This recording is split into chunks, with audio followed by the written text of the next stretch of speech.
2021年的时节，联合国委托为提高全世界400对教育医疗安全各方面的提议，将10年10日定作国际儿童日。台湾也对102年时节向前，将2日定作台湾400日，希望提升400各项建设。教育部今年是用画图比赛的方式，邀请从国小到大专院校的学生画出台湾400日常。希望透过这种方式显透400日的精神，也希望来推动性别平等的观念。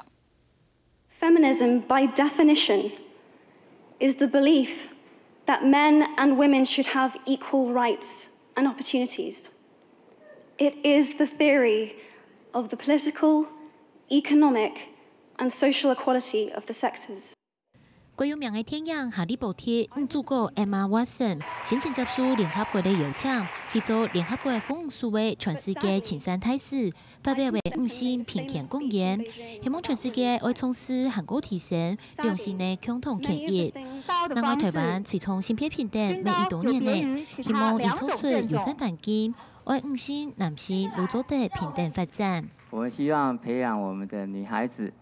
能够充满自尊跟自信，然后重视女性领导人的一个培育。那同时，我们也希望能够平衡学科的一些不平衡的一个状况。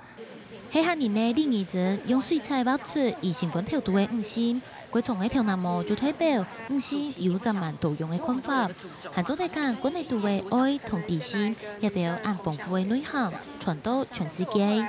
韩国今年透过中3年生的从亚风，此时就归有感觉。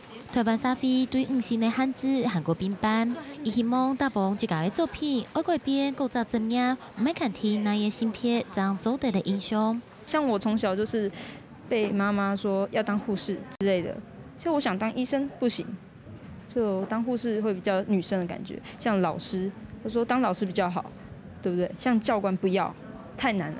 当你吸收了这一些多元的观点之后，你可以用这一些你吸收到的东西去帮助所有的人。就是我希望他不是说集中在我自己，我想要变成什么，而是我希望我去影响他人，我可以去帮助别人。近多年来，台湾5性在各大业别的表现更来更当然，无论是口号、文化，也是运动比赛，连参战的比例没提高为1度。